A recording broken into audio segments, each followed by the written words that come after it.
Mientras los niños salen, vamos buscando nuestra Biblia en el segundo libro de Timoteo, el capítulo 3. Timoteo capítulo 3. Segunda de Timoteo capítulo 3. Si usted está haciendo el devocional, usted quizás pasó por esta escritura y comentó sobre esta escritura.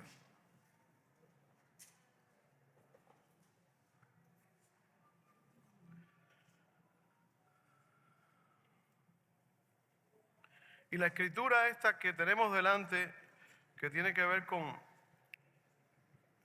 el devocional que estamos haciendo semanal.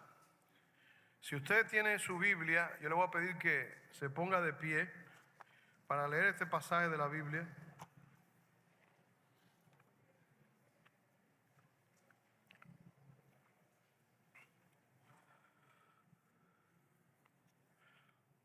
Segunda de Timoteo capítulo 3,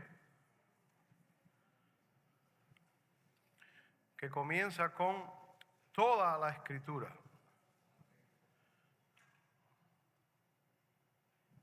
¿Estamos ahí todos? Si no tiene Biblia, hoy se los puse ahí. Yo le dije que a veces yo no voy a ponerlo ahí para que usted traiga su Biblia, porque a veces estamos muy cómodos y entonces no traemos la Biblia. Pero hoy está ahí. Creo que se puede leer. Leemos todo el versículo 16. Dice: toda la escritura es inspirada por Dios y útil para enseñar, para redarguir, para corregir, para instruir en justicia, a fin de que el hombre de Dios sea perfecto, enteramente preparado para toda buena obra. Amén. Señor, pedimos que tu Espíritu Santo haga la obra que nosotros no podemos hacer, que es traer conocimiento divino a nuestras vidas y es traer al pecador a Cristo. Pedimos que tú tomes el control de todo lo que puede pasar en nuestras vidas, que tú nos ayudes mientras traemos tu palabra, que es viva y es eficaz y es cortante como una espada de dos filos, que nos exhorta, nos reprende, nos instruye y nos guía en nuestra vida aquí en la tierra. Yo pido, Señor, que tú seas con cada persona que está aquí hoy, que está pasando por un momento difícil, que tú le hables a través de esta predicación de tu palabra. Y pido también por aquellos que no te conocen, que te puedan conocer. En el nombre de Cristo ponemos nuestras cargas delante de ti y pedimos que tu palabra nos exhorte, nos sane, nos levante en el nombre de Jesús. Amén. Pueden tomar asiento.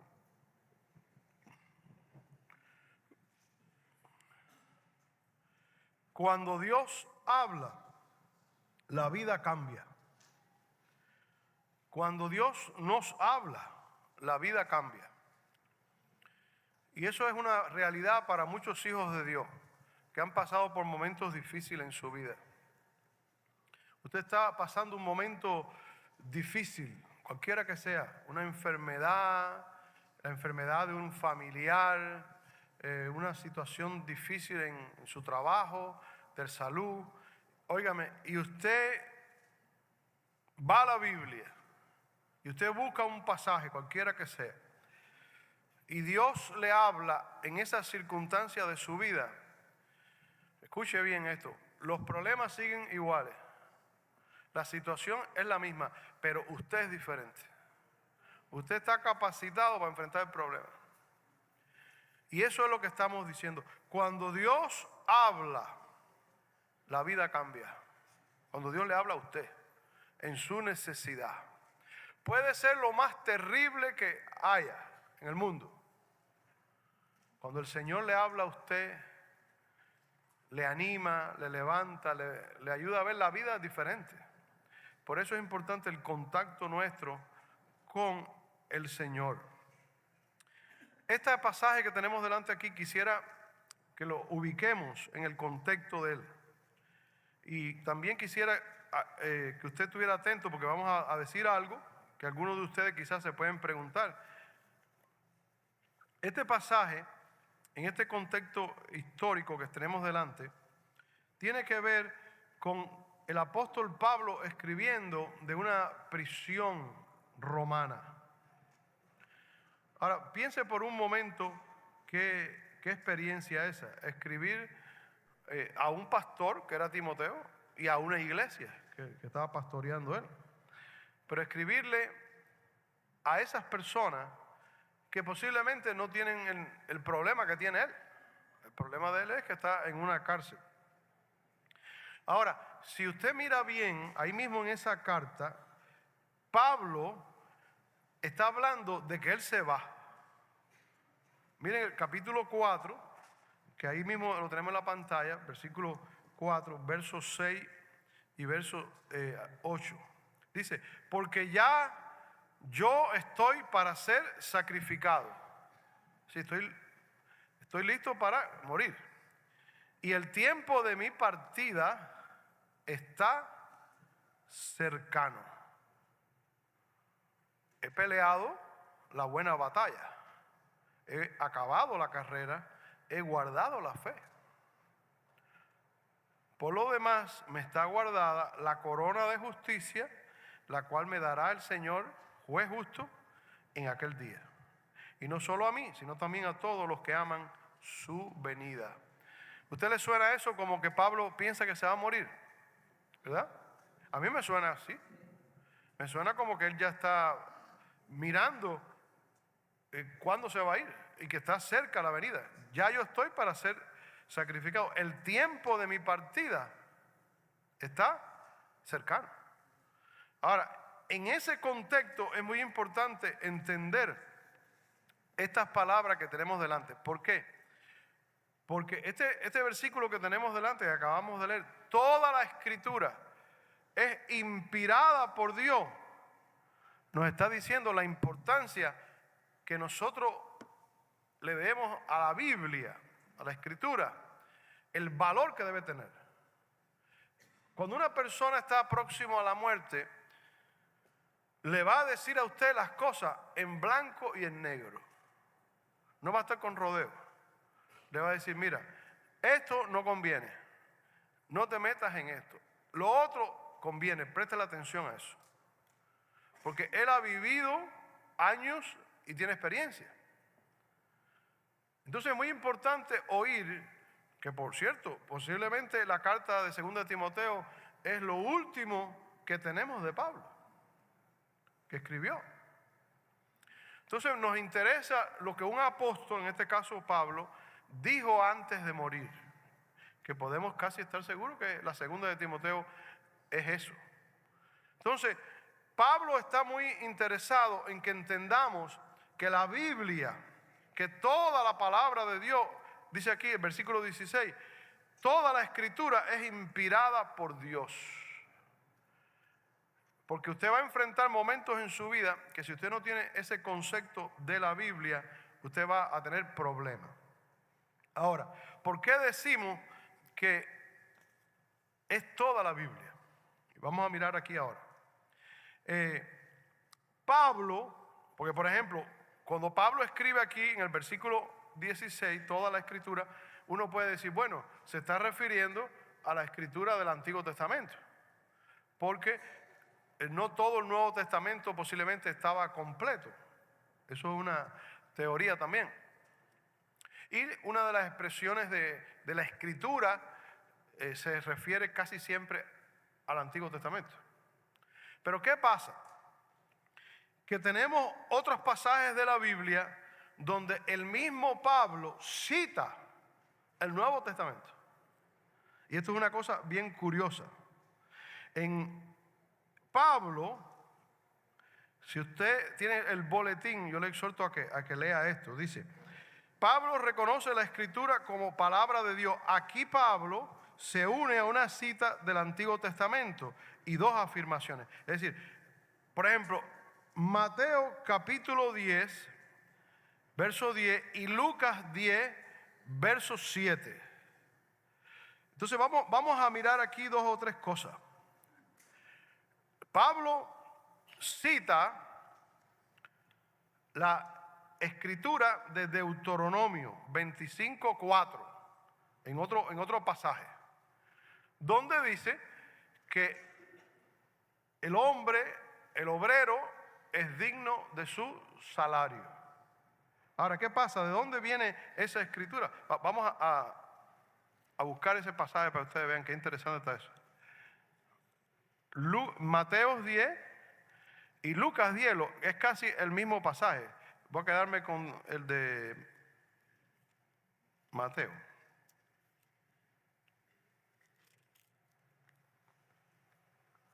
En Mateo 10, verso 10,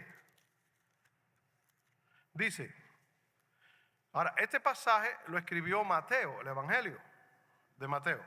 Cristo está enviando los obreros a hacer la obra de evangelismo y le dice que vayan sin alforja para el camino, ni tengan dos túnicas, ni de calzado, ni de bordón, porque el obrero es digno de su salario. Ahora escuche bien esto. Esa expresión solamente está en Mateo y en Lucas. En Lucas es también parecido, Lucas 10:7.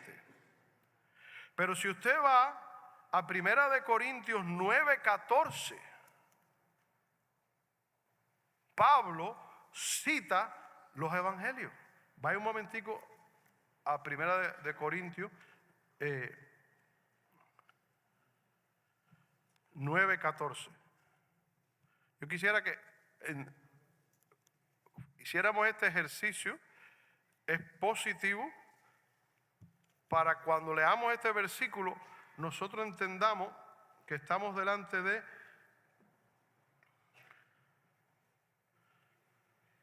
mira aquí dice, así también ordenó el Señor Jesucristo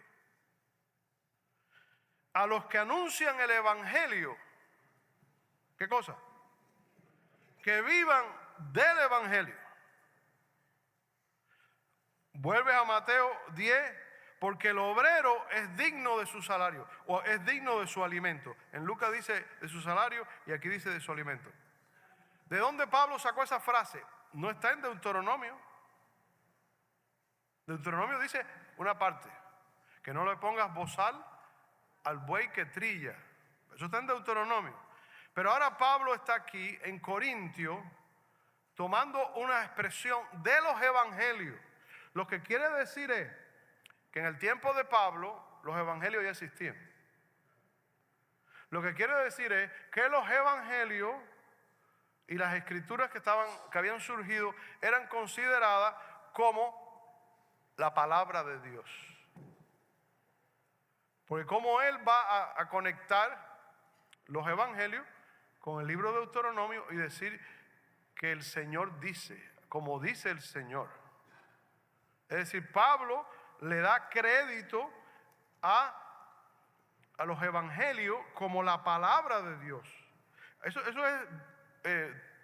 el versículo este que leímos. Hay otros pasajes más que dan esa impresión. Es decir, Pedro mismo habla de la escritura de Pablo como la escritura, la palabra de Dios. Es decir, entre los apóstoles había la ley de que ellos hablaban por el Espíritu Santo y la escritura de ellos era considerada palabra de Dios. ¿Por qué yo estoy diciendo todo esto?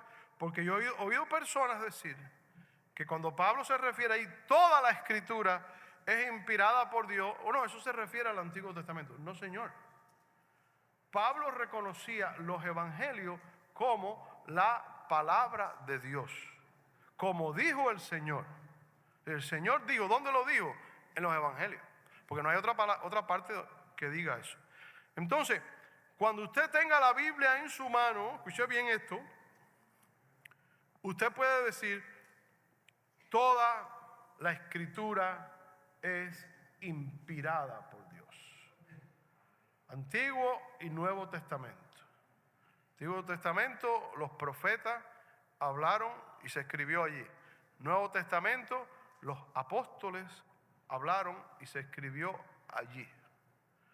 Entonces, muy importante que nosotros tengamos esto claro, porque cuando no tenemos esto claro, vienen otros problemas a nuestra vida. Ahora, yo quisiera que usted tuviera la bondad de mirar en su Biblia y tomar su Biblia y darle el lugar que le corresponde. Es decir, la Biblia, la Escritura es de naturaleza divina. ¿Qué es lo que dice la primera parte del versículo? Estamos en 2 de Timoteo 3:16. Toda Escritura es inspirada por Dios. Ahora, yo quiero que usted se concentre en esto. Toda Escritura es inspirada por Dios. ¿Qué quiere decir eso? Cada libro de la Biblia, cada pasaje de la Biblia es inspirado por Dios. Ahora, aquí entramos en una cosa muy interesante. ¿Qué cosa es inspiración?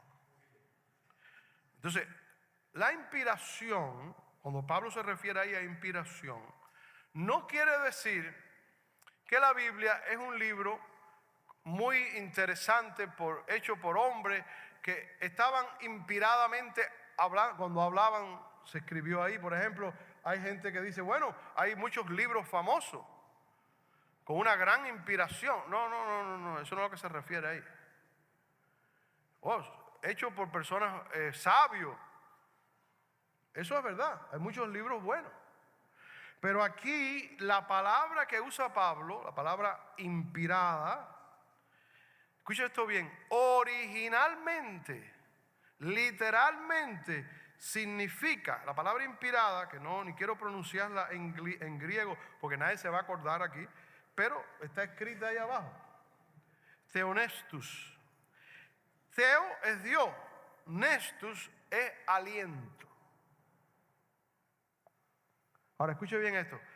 Pablo está diciendo que la Escritura es aliento de Dios. God breath. Es decir, no estamos hablando de una persona que escribe bonito, una novela o un artículo. No. Cuando se habla de la Escritura inspirada por Dios, se habla de la palabra de Dios que viene como aliento de Dios. En otras palabras, que Dios sopló, respiró sobre los hombres que escribieron la Biblia. Y eso es lo que quiere decir inspiración en el sentido bíblico. Ahora, si usted entiende eso, si usted cree eso, bueno, ¿qué lugar usted debe darle a la Biblia? Si usted cree que este es el aliento de Dios para su vida,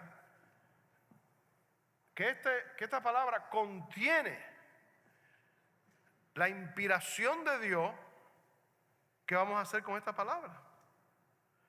Pues por supuesto que tenemos que apreciarla. Porque este libro no es cualquier libro. Esto es un libro que viene de Dios. Mire, todo lo que pasa en la iglesia tiene que ver con este libro. Ustedes ven todos esos signos que cantamos, que por cierto, hicimos una excepción hoy con los signos por O'Neill, porque ustedes saben que O'Neill es un amante de los signos. Entonces nada más que se cantaron himnos hoy. Y entonces, en honor a O'Neill, pues solamente le cantamos fueron himnos. Pero escuche bien, todos esos signos que nosotros cantamos, incluso muchas de las canciones que cantamos también en el grupo de alabanza, está inspirado ¿en qué? ¿En la Biblia? Muchas de las canciones que nosotros cantamos no es otra cosa que un versículo que se le ha dado música. No es más nada que eso. Entonces, nuestra adoración, nuestro contacto con Dios está basado todo en la Biblia. ¿Cómo debemos de orar? La Biblia nos enseña a orar. ¿Cómo nosotros debemos de tratarnos unos a otros? La Biblia nos habla cómo tratarnos unos a otros. cómo debemos de conducirnos en el mundo. La Biblia nos habla cómo conducirnos en el mundo. Es decir, nosotros estamos influenciados con la Biblia en todo lo que hacemos. Ahora, eso pasa a la cultura. Entonces, por eso nosotros tenemos países que son más cristianos, bíblicos que otros. Hay países que la Biblia entró y la Biblia se puso por práctica. Y esa Biblia transformó esa nación. Una gran diferencia, por ejemplo, o un ejemplo de eso, es, por ejemplo, para decir algo, Estados Unidos y México. En Estados Unidos entraron las personas de la Reforma que venían huyendo de Europa. ¿Qué traían estas personas? En el Mayflower, ¿qué es lo que traían? Una Biblia. Una Biblia que los conducía en cómo debían de hacer. Incluso la Constitución de Estados Unidos estaba basada en una cosa que se llamó el Pacto del Mayflower, que podemos decir que es como la base, el blueprint de lo que fue la Constitución de Estados Unidos. Y se hizo en el Mayflower, que fue donde vinieron los peregrinos. El Pacto del Mayflower es la primera constitución que existió en Estados Unidos, hecha por cristianos protestantes. Y ese es, podemos decir, el marco de referencia de este país. Ahora, usted compara Estados Unidos con cualquier país, México. Digo México porque México es una de las naciones hispanas más conocidas y más grandes que existen en el mundo. Pero en Estados Unidos entraron los protestantes que hacían énfasis en la Biblia. Y en México entraron los católicos, los españoles, que no hacían énfasis en la Biblia. Es más, la Biblia estaba prohibida leerse y tenerla en su posesión. Entonces, para uno entender la cultura esta que estamos aquí, que muchas veces chocamos con ella. Por ejemplo, la cultura anglo, basado en la Biblia, a usted lo penalizan por mentir. Usted miente y a veces es peor que usted mienta que haga algo malo. Dice, bueno, pero ¿cómo es posible eso? Bueno, es así. Porque tiene su fundamento en la Escritura. Las leyes de Estados Unidos y de otros países también, pero sobre todo Estados Unidos, están basadas en la Biblia. Entonces, si usted le dice a una persona que lo para, espero que aquí nadie le pase eso, pero vamos a suponer, usted se llevó la luz roja y usted le dice, usted se la llevó, usted dice que no, usted se busca un problema. Sin embargo, usted dice, sí, me la llevé. Perdóneme, oficial, pero estoy apurado y me la llevé. Bueno, esa persona, de acuerdo a la ley, lo va a mirar usted diferente. Que si usted miente, sabiendo el que mintió, usted va delante de un juez y usted le dice a un juez, yo hice esto incorrectamente. Automáticamente la ley se vira a favor de usted. No quiere decir que ya no le van a hacer nada, pero lo miran con otros ojos. Igual que está la parte donde la persona que está acusado de algo y lo hayan culpable, al final del juicio le dan una oportunidad para que él diga cómo se siente. Muchas veces cuando esa persona dice cómo se siente, que se siente mal por lo que hizo, automáticamente la condena de él lo bajan. ¿Viste curioso eso? Sin embargo, están aquellos que se ponen rebeldes contra el juez y le empieza a poner más años. Entonces, todo esto, es decir, una cultura que ha sido tanto influenciada por la Biblia, pues es una cultura que es diferente, que es totalmente diferente. Nosotros tenemos que entender eso para poder vivir aquí, porque muchas veces creemos que vivimos en los países nuestros y no es así. Por ejemplo, un caso aquí que pasó, que yo sé que muchos de ustedes ni saben quién es esa persona. Espero que ni sepan quién es. Pero aquí hay un señor que llegó hace poco de Cuba, que le dicen Chocolate, creo que es. Y Chocolate, que no conoce este país, se atrevió a decir algo. Creo que lo dijo en un lugar, no sé si fue en la cárcel. Estaba preso, creo. Y él dijo que él iba como a mandar a matar a alguien. Escuchen esto, hermano. Porque una cosa es decir eso en Estados Unidos y otra cosa es decir eso en Cuba. Cuando él dijo eso, que está grabado, que él iba a mandar a matar a alguien porque mataron a un amigo de él, no sé, una cosa de esa. El hombre lo hallaron culpable. Y está, creo, no sé, le metieron una cantidad de años, que eso es lo más grande del mundo. 30 años, no sé, una cosa desorbitante de esa. Y entonces la gente que no conoce este país está asombrado que eso pasó. Porque aquí usted no puede amenazar a nadie. Ve, entre los latinos, te voy a matar. Eso es muy común. Aquí usted no puede decir eso. Te voy a matar. Pues aquí lo toman literalmente. Entonces, todas esas cosas de una cultura que tiene esa profundidad de la Biblia, pues por supuesto que cambia. La Biblia cambia las culturas y cambia las personas y cambia todo lo que está a nuestro alrededor.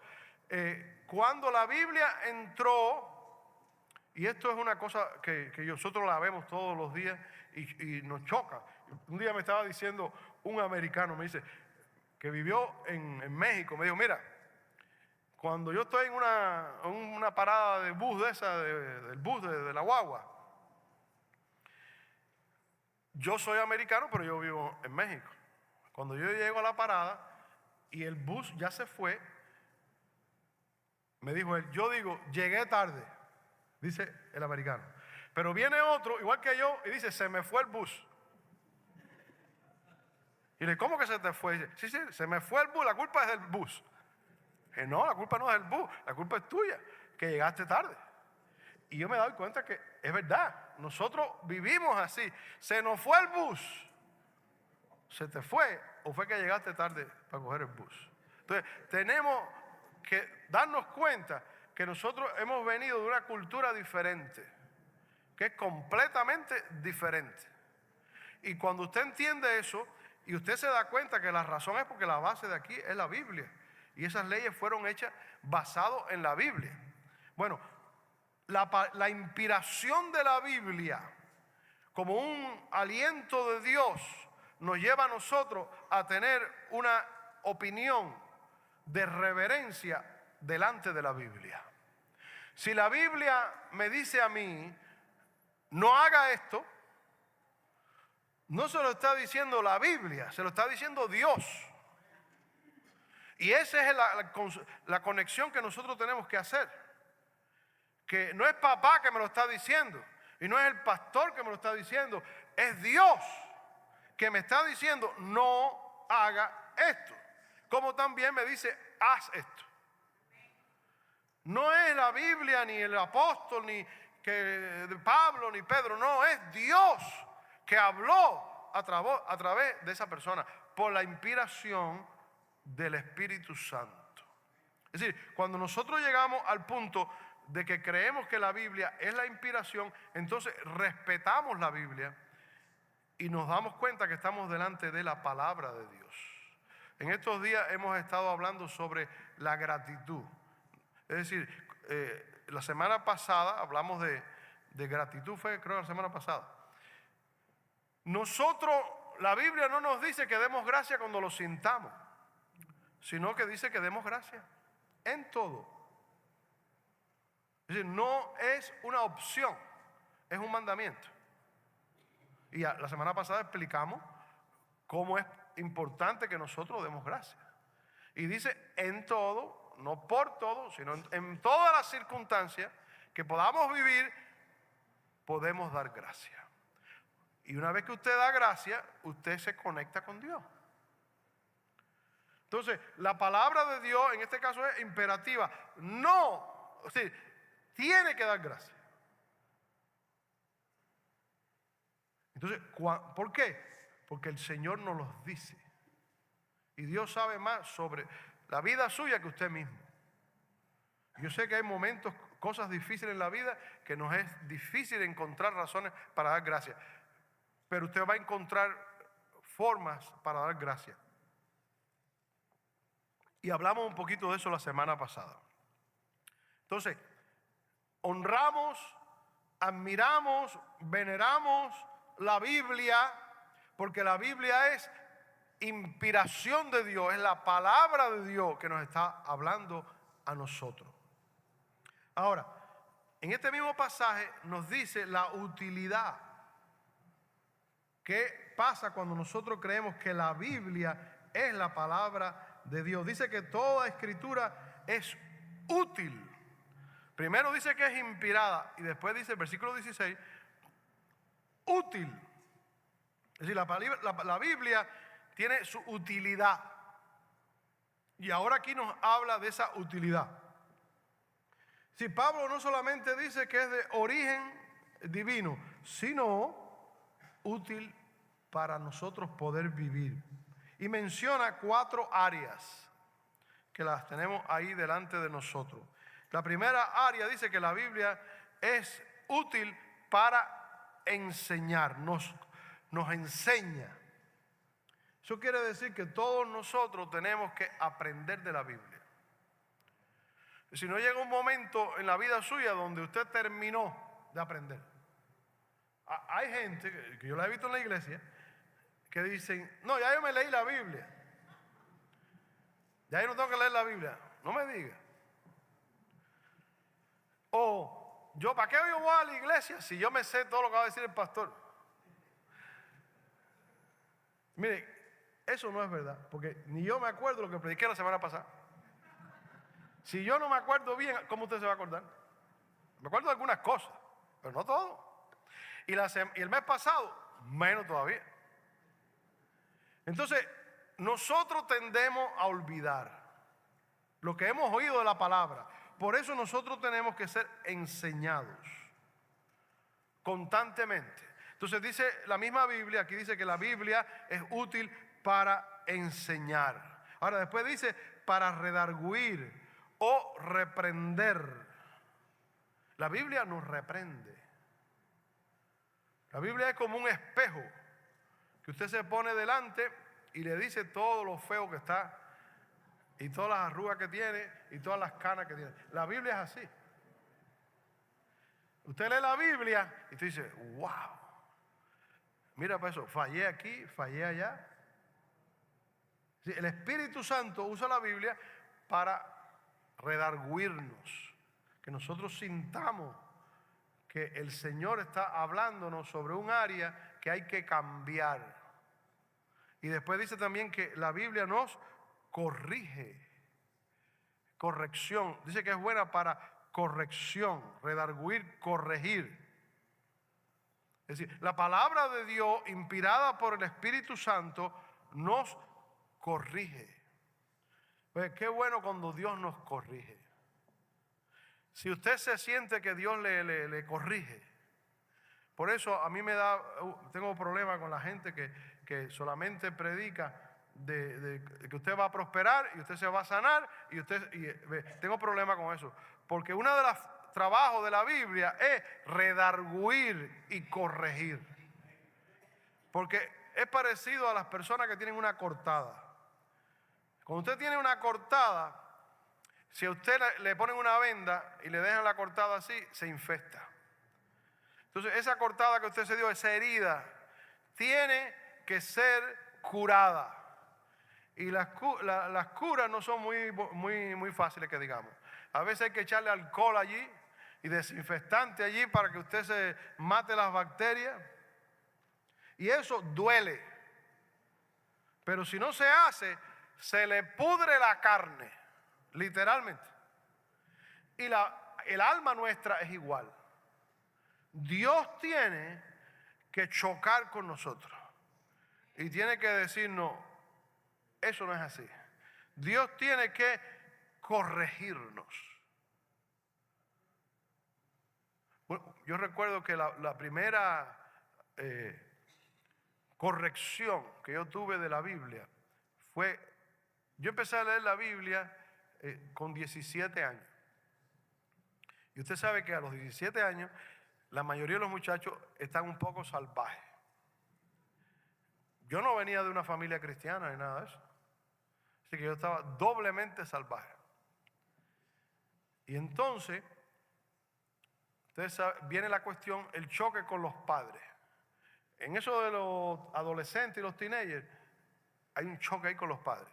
¿Por qué? Porque el joven choca con la autoridad, que en este caso es la mamá o el papá.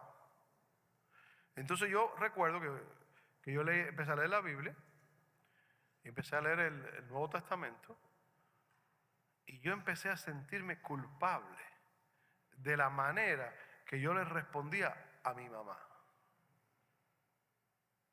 Sí, dentro de mí surgió una culpabilidad tan grande, porque yo me daba cuenta que yo le contestaba mal a ella. Ahora, la Biblia hace eso. La Biblia empieza a hablarle a usted de cosas incorrectas que usted está haciendo. Lo corrige. Y usted encuentra pasajes bíblicos donde usted dice, oye, me están describiendo a mí. ¿Quién le dijo a esta gente del problema mío? ¿Cómo es que es posible que la Biblia sepa esto? Pero ese diálogo misterioso lo tiene la Biblia. Por eso es importante, como dice la Escritura, educar al niño cuando fuere pequeño. Y dice que después de que sea grande no se va a apartar. Usted siembre la palabra de Dios en sus hijos, en sus nietos. Y déjelo que capte la palabra de Dios. Que repita la palabra de Dios. Él va a crecer. Muchas veces va a parecer que está lejos de Dios. Pero la palabra de Dios tiene ese poder que coge a la persona y la trae de nuevo. Porque dice que la palabra de Dios no se va. Es como, dice, hay una comparación que pone Isaías, que dice que la palabra de Dios es como la lluvia que cae en la tierra. Que la palabra de Dios dice que es como un martillo que da sobre la piedra. Pero también la palabra de Dios es como el aceite que cura la herida. Y todos esos trabajos lo hace la palabra de Dios. Entonces la palabra de Dios enseña, reprende, corrige, instruye en justicia. En otras palabras, nos instruye para hacer el bien. Y esto es una de las cosas más lindas de las familias que tienen una conciencia bíblica y tienen una conciencia del conocimiento de la Escritura. Es decir, instruidos para hacer el bien, instruidos en justicia, para que usted obre justamente. El cristiano, cuando estudia la palabra de Dios, está preparado, dice aquí, para toda buena obra. Y yo le voy a decir la verdad, uno después de estar en la iglesia varios años ya, haber predicado, haber estudiado sobre la Biblia, yo me doy cuenta que al final, después que usted, todo lo que usted estudió y todos los libros de teología y de todas esas cosas, al final es lo que la palabra de Dios enseña. El libro que de verdad instruye es la Biblia. El libro que de verdad nos dice a nosotros cómo vivir es la Biblia. Hay una frase famosa que se la acreditan a un pastor aquí que existió en Estados Unidos en 1800, a Moody. D.L. Moody. Moody dijo, la Biblia te alejará del pecado o el pecado te va a alejar de la Biblia. Usted se va a dar cuenta que cuando usted está más débil y más propenso a pecar y a hacer cosas incorrectas, es porque usted ha dejado la palabra de Dios. Usted ha descuidado la palabra de Dios. A medida que usted se acerca más a la palabra de Dios, usted se da cuenta que usted se aleja más del pecado. Y por eso esa frase, la Biblia te alejará del pecado o el pecado te va a alejar de la Biblia. Y eso pasa, yo lo veo en muchos individuos, muchas personas, pero también lo veo en matrimonio. Cómo los matrimonios descuidan la palabra de Dios, los dos. Y al descuidar la palabra de Dios, los dos, viene el problema. Porque ve, no es ya el Espíritu Santo quien está hablando, sino el que está hablando es la carne.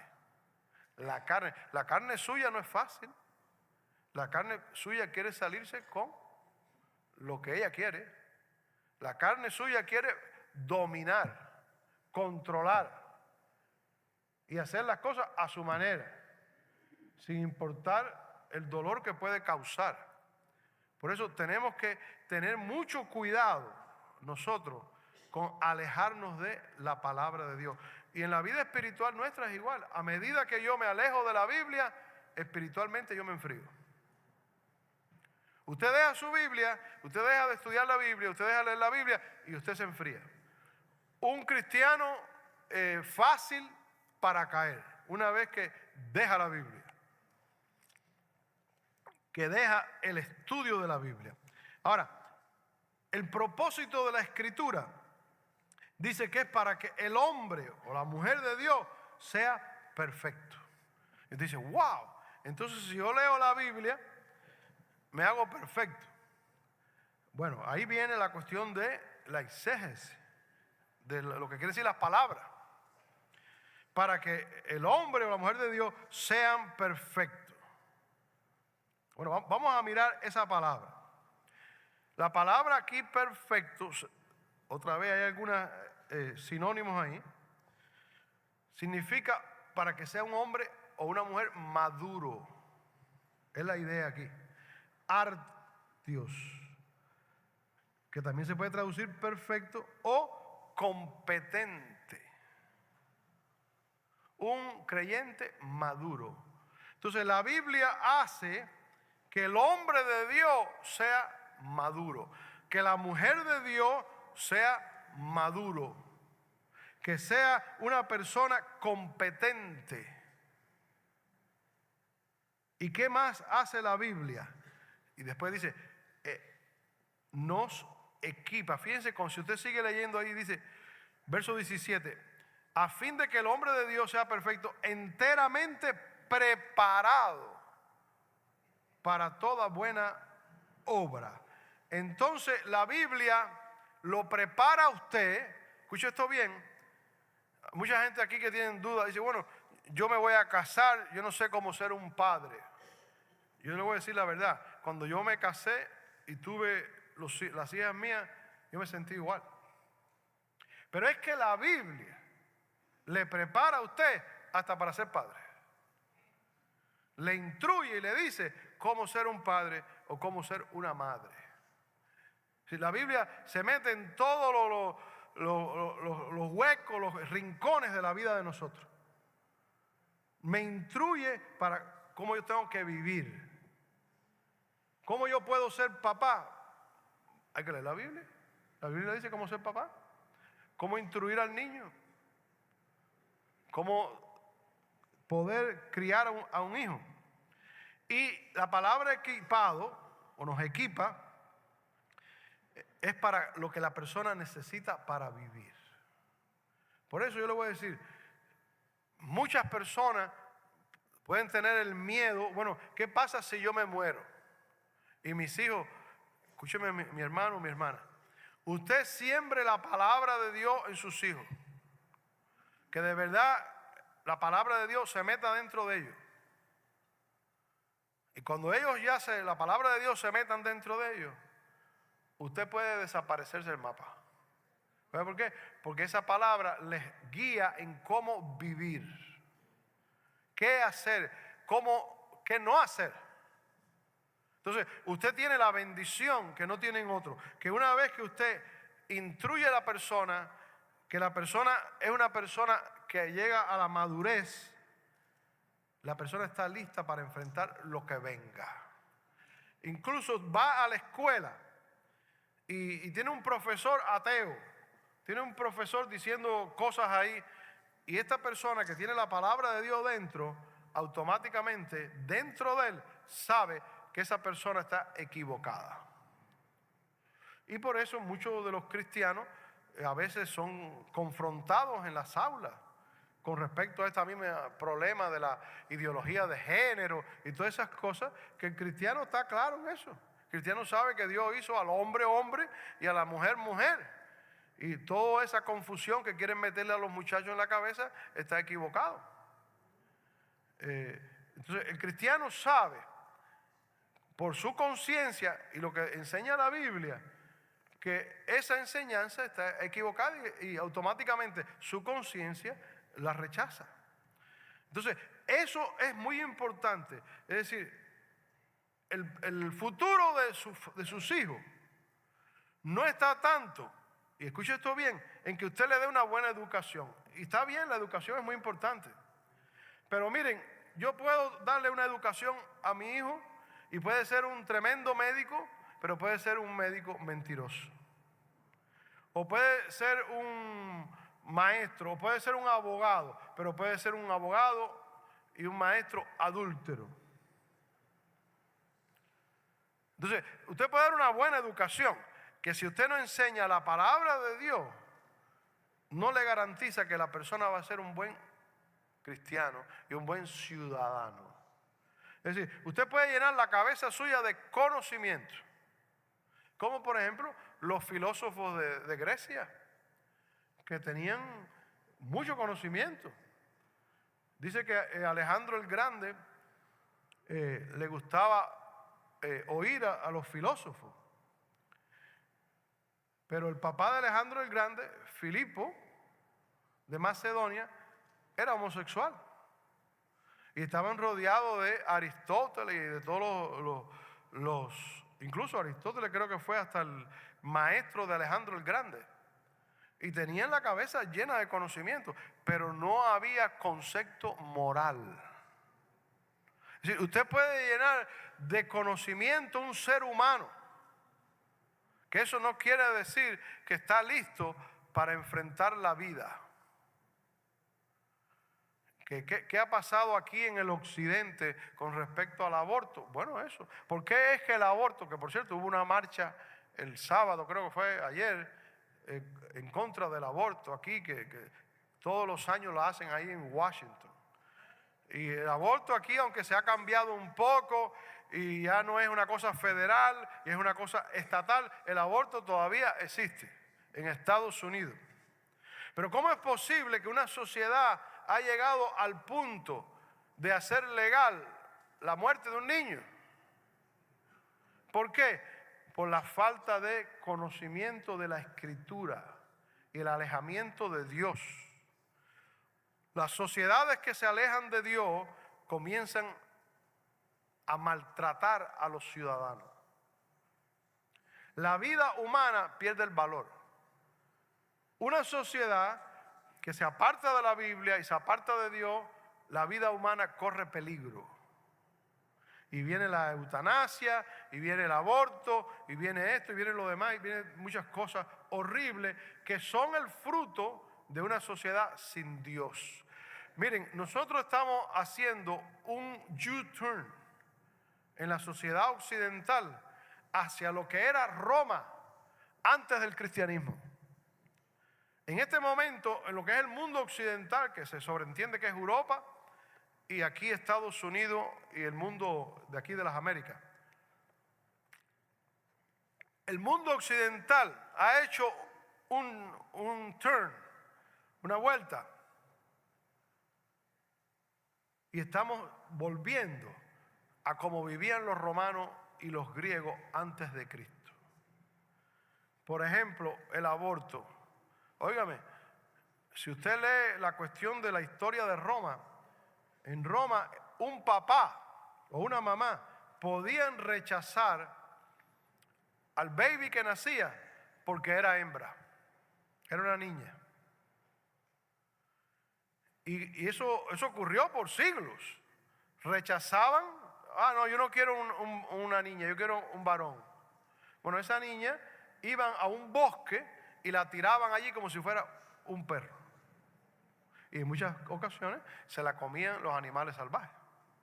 Cuando llegó el cristianismo a Roma, que primero tuvo que pasar bastante trabajo y persecución, los cristianos cerca de Roma se dedicaban a la labor de ir a los montes a buscar los niños que los ciudadanos romanos dejaban tirados en los montes para criarlos. Es decir, el cristianismo empezó a tomar profundidad en la sociedad occidental hasta que llegó un momento donde eso era ilegal. ¿Pero por qué? Porque la palabra de Dios empezó a meterse en la conciencia de la gente. Igual que la cuestión esta de los juegos esos que se mataban unos a otros en los círculos romanos, eso. Las personas se mataban unos a otros y, bueno, la película famosa de Espartaco, ¿se acuerdan de esa película? Eso es increíble. Esos juegos que la gente se mataba uno a otro, ¿por qué se erradican? Por el cristianismo. El cristianismo comienza a crecer en Roma y llega un momento en que esas prácticas las prohíben. Se cree que el último hombre que mataron fue a un cristiano llamado Policarpo. Policarpo era un obispo, un pastor de la iglesia de Esmirna. Y dice que en una de esas, eso tiene un nombre ahora, pero se me fue, en una de esas deportes que le llamaban ellos, en que ponían a un hombre fajado con un león para la diversión de las masas, en un teatro. Dice que Policarpo se tiró a la arena y dijo: por favor, paren esto. ¿Cómo vamos a estar de acuerdo con la muerte de un ser humano así? Y terminó que lo quemaron. Pero dicen que esa fue la última vez que en Esmirna se hicieron esos famosos juegos, que era una cosa horrible ver a un ser humano en pedazos por una fiera, o entre ellos mismos lo ponían a fajarse, los esclavos, y era para divertir las masas. ¿Cómo es posible eso? Bueno, es posible porque el cristianismo entró en la conciencia. Pero bueno, ¿qué es lo que estoy diciendo? Que nosotros estamos volviendo a la Roma antes de Cristo, a la Roma antes del cristianismo. Pues ¿cómo es posible que un ser humano que está en un vientre de una madre, que tiene latidos del corazón, ondas cerebrales, lo maten y lo sacrifiquen? ¿Cómo es posible que eso ocurra? Ocurre precisamente por el amor al dinero. Porque todo esto no es otra cosa que el amor al dinero. Y todos esos grupos de brother, neighbor, no sé qué cosa que existen aquí en Estados Unidos, que cogen millones de dólares para hacer aborto, no les conviene que el aborto se acabe. Porque eso es un negocio. El aborto es un negocio. Ahora, usted dice: pastor, ¿por qué usted se mete a hablar de eso? Porque hay que hablarlo. Si yo no lo hablo, ¿quién lo va a hablar? Porque yo no veo a más nadie hablando de eso.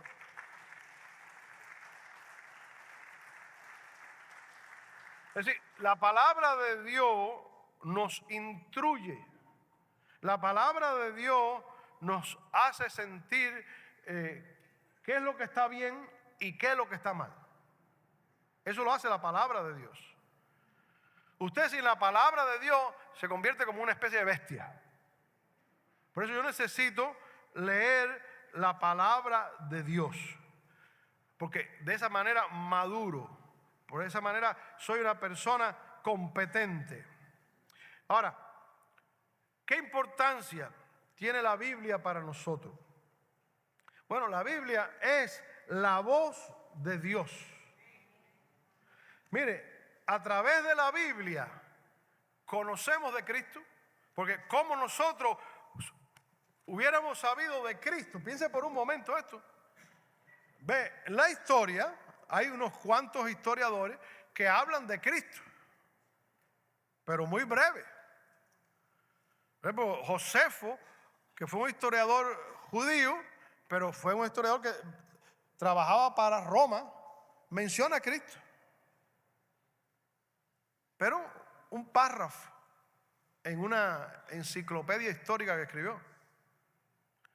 ¿De dónde sale realmente el conocimiento de Cristo? De los evangelios. El mundo sabe de Cristo por la Biblia.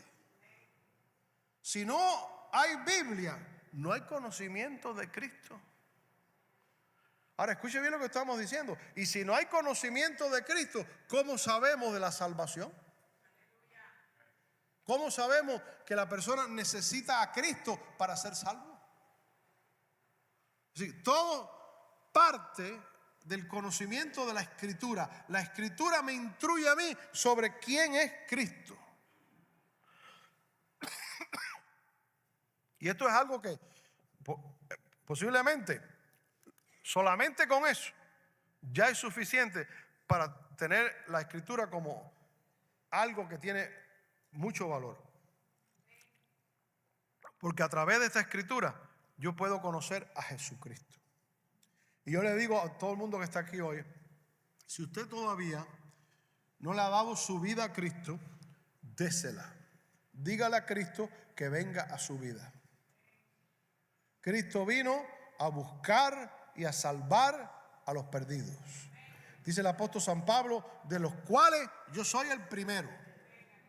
El apóstol San Pablo dijo que él era el primero de los pecadores. The chief, dice the chief, el jefe de los pecadores. Cristo vino a buscar y a salvar los pecadores, a usted y a mí. Si usted todavía no le ha dado su vida a Cristo, hágalo ahora mismo. Pídale a Cristo que venga a su vida. Ahora, ¿cómo nosotros hubiéramos sabido de Cristo si no tenemos la Biblia? Gracias a Dios por la Biblia, porque la Biblia nos habla del Salvador. Gracias a Dios que la Biblia se preservó, que eso es otro tema en otro día, a través de los siglos para que llegara hasta nosotros. Después de tratar de quemarla, de destruirla, tratar de prohibirla. Yo recuerdo la primera vez que yo quería una Biblia. Yo dije, bueno, voy a ir a la librería a buscar una Biblia. Pensé yo en mi ignorancia, ¿no? Y llego a donde está la mujer que vendía libros. Le dije, mire, yo estoy buscando una Biblia. Eso es en pleno comunismo, en el año 78 por ahí. Y la mujer me miró y me dijo, ¿a buscar qué? ¿Qué tú querías? ¿Qué libro? No, la Biblia. Muchacho, ¿dónde estás viviendo? En esta revolución no se vende Biblia. Y, pero ¿cómo yo puedo saber de la Biblia? Dice, usted no necesita saber de la Biblia. Me quiso adoctrinar ahí. Me recuerdo que fui para la iglesia, porque ya yo estaba leyendo un Nuevo Testamento de casa de una tía mía que lo cogí. Y entonces llego a la iglesia, que estaba el pastor Reinerio en ese tiempo ahí, en la iglesia. Y llego, y yo veía que todo el mundo tenía una Biblia, pero yo no tenía Biblia. Y entonces yo pregunto, digo, ¿cómo yo puedo tener una Biblia? Hermano, fíjense qué cosa esta es. Qué fácil es tener una Biblia aquí hoy. Posiblemente tenemos 2 o 3 Biblias en la casa. Y yo estaba con la boca abierta buscando una Biblia y no la podía encontrar. Y entonces hablo con la gente ahí de la iglesia y le digo, mire, ¿cómo yo puedo conseguir una Biblia? Y dice, ay, mi hijo, eso es muy difícil, qué sé yo. Bueno, como al mes me traen una Biblia de una viejita que se había muerto en la iglesia, no me acuerdo ni quién era. Creo que era la mamá de los Casas, eso, de los Raúl Carabeo, ¿no? Se murió uno de ellos y me dieron la Biblia, toda hecha a pedazos. Pero para mí aquello era un tesoro, porque yo nunca había tenido una Biblia completa en mi mano. Y la cuidaba y la pegaba con tape para poder leer aquello, para que no se me cayeran las hojas. La Biblia, gracias a Dios por la Biblia. Ahora tengo la Biblia. Y ahora cuando estén hablando de esto, ya sé lo que están hablando. El otro día vi un video ahí de un cargamento de Biblia que metieron en la China, escondido por ahí. Y los chinos, eso, está prohibida la Biblia también en China. Cuando abren las cajas de la Biblia, empiezan a llorar y empiezan a besar la Biblia, porque tenían que hacer lo mismo que hacía yo, oír, pero no podía tener la Biblia en la mano. Y abrían las cajas aquellas, usted ve los chinos aquellos cogiendo las Biblias y besándolas, llorando. Hermano, y nosotros que tenemos Biblia, le damos el lugar que debemos darle, que tenemos Biblia en todos lados, hasta en el teléfono. Entonces, gracias a Dios, porque la Biblia es la palabra viva de Dios. La Biblia nos habla de Jesucristo. La Biblia nos enfrenta con el pecado. Nos enfrenta, te dice lo que está hecho equivocadamente, lo que has hecho erróneamente. Te enfrenta con eso, porque de esa manera te apartas de eso. Y la Biblia nos fortalece en los momentos débiles. ¿Cuántas veces no hemos clamado a Dios y nos hemos recordado de un versículo? Hace poco hay una familia aquí, no es de la iglesia, pero es familia de alguien de la iglesia. Y me llamaron el otro día, el viernes creo que fue. Mire, mi papá está muy mal, puede venir a vernos. Yo los conozco a ellos, porque ya yo había ido otra vez a verlo. Y voy a verlo y el hombre está muriéndose. Aldo Casa se llama el señor, familia de los hermanos Acosta, de Earl y la esposa. Dice, está bien mal. Yo había hablado con Aldo, le había regalado un libro para que lo leyera, que tenía que ver con la salvación. Y me dice la hija, pastor, ese libro no hay quien se lo quite. Él está con el librito ese, para todos lados que va con el librito ese. Salimos de paseo y va con el librito. El librito es un estudio de la Biblia. Pero qué bueno es que a una persona atribulada como esa familia Casa, que su papá de 73 años se estaba muriendo, uno puede hablarle de la vida eterna, hablarle de que Cristo murió por él, por Aldo y por ellos, y que si ellos creen en Cristo ellos lo van a ver de nuevo. Yo salí de ahí a las 6, a las 8 murió Aldo. Pero la Biblia nos fortalece en los momentos difíciles. Tenemos que darle el lugar a la Biblia que la Biblia merece.